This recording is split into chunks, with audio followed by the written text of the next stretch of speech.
জুলাই গণ অভ্যুত্থানে আহতদের পুনর্বাসন ও ক্ষতিপূরণের দাবিতে ঢাকার শাহবাগ মোড়ে বিক্ষোভ করছেন আন্দোলনে আহতরা।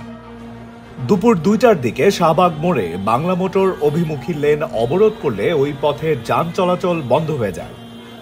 ঘটনাস্থল থেকে দ্য ডেইলি স্টারের আলোকচিত্রী জানান, সকাল ১১টা থেকে শাহবাগে অবস্থান নেন ৩০ থেকে ৪০ জন আন্দোলনকারী।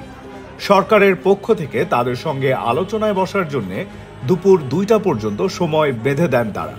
বিকাল ৩টায় শেষ খবর পাওয়া পর্যন্ত তারা রাস্তায় অবস্থান নিয়ে স্লোগান দিচ্ছিলেন।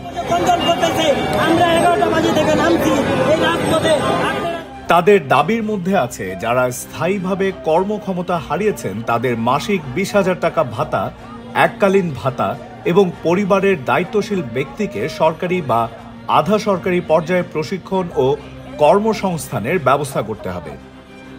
আহতদের মধ্যে যারা সেরে উঠেছেন এবং কর্মক্ষম আছেন তাদের ১৫,০০০ টাকা মাসিক এবং এককালীন ভাতার ব্যবস্থা এবং সরকারি বা আধা সরকারি প্রতিষ্ঠানে কর্মসংস্থানের ব্যবস্থা করতে হবে।